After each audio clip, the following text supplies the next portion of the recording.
Yassine's here, two-time startup founder.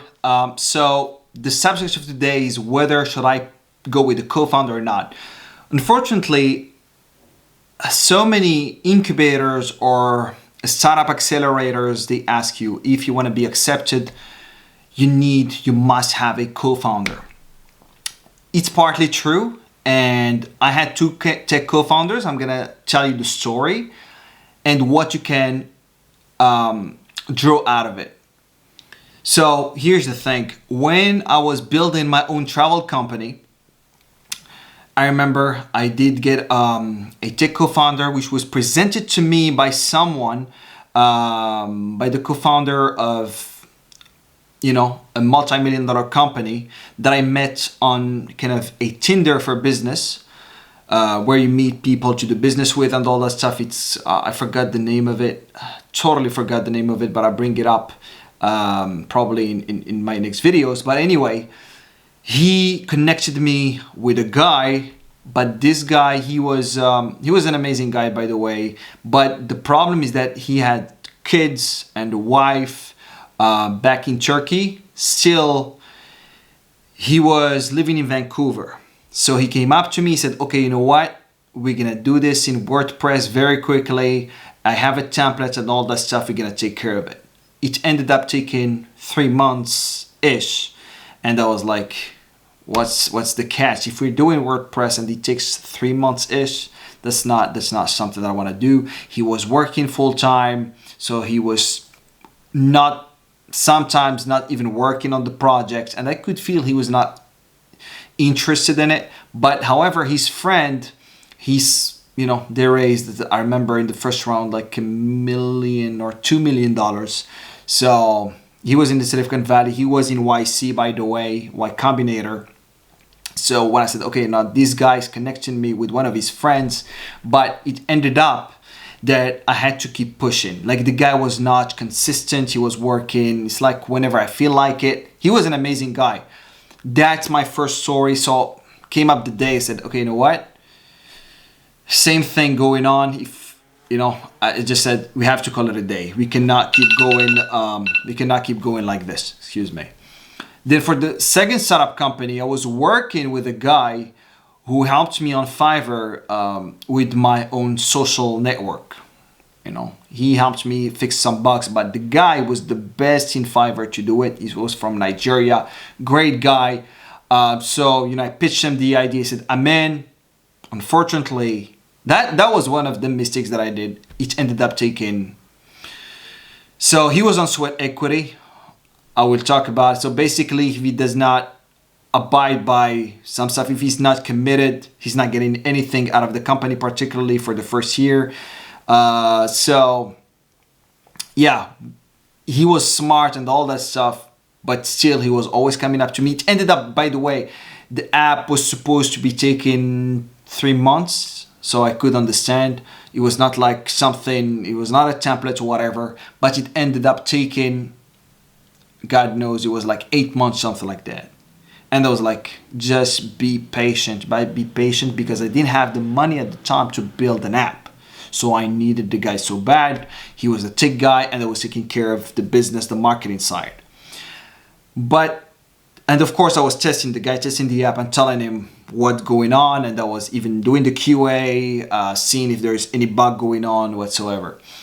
So it ended up always like the guy was working full-time on Fiverr, and he seemed to be interested in the idea, but still he was not committed. He was not working all in on it, and I could not see the fire in this guy. And I always had to poke him, where are we at? And sometimes where he feels a rush of a dopamine, he would go and work on the app.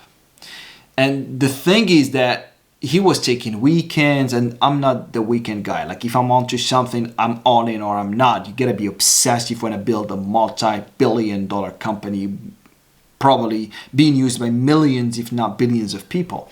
So this guy was always coming up to me. I remember he was saying, oh, Yassine, I love it when you come and you motivate me. And in my mind, I said, no, we're 50-50. We're 50-50.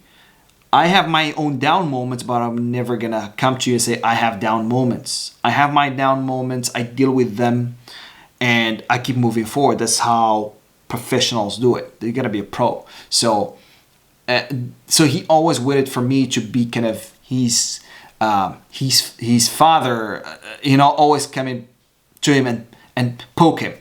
You're the man. I know we can do it. Right.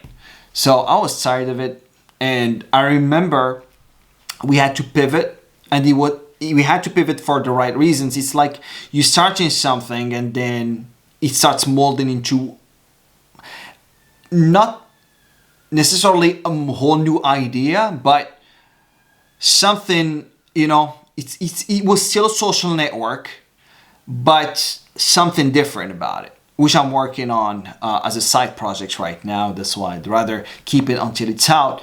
So at the time it was 2.5 years ago or 3 years ago. So I was literally struggling with money, doing my freelancing business and putting all my time on this because I knew I could scale it. I knew I had the ability to bring a lot of people. So the thing is, he was not putting the money, I was putting all my money. The guy was not touching anything out of his pocket. He was paying by giving time of, coding the whole thing. It was an iOS app. Yeah, it was an iOS app. So what happened, this guy then, when it was full, there were not much bugs, but still, when we pivoted, I told him. He said, yeah, of course, I'm in and all that stuff. And then I went and hired a UI UX designer to help me out at the time, get a prototype for like $950. Of course, the guy, I knew him personally. And it took us a few weeks before we got the whole prototype done. I mean, just the whole screen's done. And then I came up to him and said, okay, here's what we got. And I remember vividly, he kind of shouted at me. He said, what is this? And all that stuff. The reason he was frustrated is because he knew he had to repeat the whole thing from scratch. While he told me before, oh, you know what, let's do it. Yeah, I'm in. But the reason I started this app is because I had the first users of the app were asking me questions. So then I said, oh, wow, this is a whole new, this is a relative idea, but we have to mold the app. And he knew he had to change and work more, and he was not happy about it. And I said, okay, do you have time to talk? It's like a month and a half after. And then he says, no, now I'm with family. Just share with me the code. Just share with me the app, the screens. Then we saw the screens. Oh, that's a whole new idea. And I didn't tell you to do this. And then I told him, you know what? We're off. That's it. Because the reason I'm telling this is because I don't know these people personally. So the first one, I knew him by working with him like 2-3 times on Fiverr. He was helping me out, and I could tell the guy was sharp. Because I talk to so many people, but it doesn't mean he's going to be a great co-founder. The first guy working with me on the travel web application was a very good guy, willing to do everything, but still he had kids and he was not all in on the thing. Even if he was recommended to me and a good friend of a very sharp guy who built a multi-million-dollar company. So the reason I'm telling you this is because you have to learn. It's not about, is this guy sharp? Is this guy nice or whatever? You have to know them personally. And if you don't know them personally, I would never, ever. And when I say personally, that means people, where you can feel them, when you talk to them and all that stuff. At least if you don't know them person to person, at least you've been talking to them for months. Or work together on a bunch of projects and everything is working smoothly. Or at least if you know them personally and you know they're hungry. And if the person is not into the idea, they're not hungry and you can feel it, and they're waiting for you to motivate them, you don't want to be with them because you're 50-50 in the whole thing. So they got to motivate themselves by themselves. They got to wake up and be professionals just like you. And again, if you're not professional and you don't have the work ethic, then you have to work on yourself and not expect the other person to motivate you. So the reason is, so what you want is, I'd rather now, with the experience that I had, I'd rather build something from scratch hustle, do freelancing, do whatever, make a little bit of money, invest it, and you know, hire someone part-time, whatever. Get the minimum viable product out. Test whether the idea is working. If it necessitates that you don't have to get, you know, the whole marketplace, start monetize it outside the marketplace. Go on wherever you have to go. But still, if like I did, if you need a marketplace or you need a social network which you cannot test because, you know, you have to go and hire people to do it. And then if someone comes along the road, they're very welcome. Of course, generally they're not gonna get the same equity that you get because you worked on the product, you brought the people and all that stuff. They might get a little bit less, but still you can bring them in. But in the beginning, just to hire co-founders, bring co-founders in just to bring co-founders, it could work, don't get me wrong. However, it's not even if it's like 50-50. Because you don't know how the person is, you don't know if you can get along together and all that stuff. And I see so many companies working well and other companies not working well. So why would you risk it? So I'd rather you start something on your own, hustle a little bit, do stuff that you don't like, and invest on your own dream, build that company, then build a co-founder, then bring a co-founder, or hire people, right? Because I see many YCs and, like I said, accelerators, they said, because so many people, they would go just bring a co-founder just to get into those accelerators. And that's exactly what I thought I wanted. But then it was like, no, I'm never going to do it. I had it twice. I wasted time, life, energy, money. You know, people are not the kind of, they don't have the stamina that I'm looking for. So I didn't know them personally. I knew that they were good at what they're doing, but it's not that we could not connect together. They didn't have the work ethic. And they don't have the big dreams. They're not crazy. They're not hungry. So when you don't have that, I don't believe you should be working or co-founding your company with those people. Now, again, that's my take on it.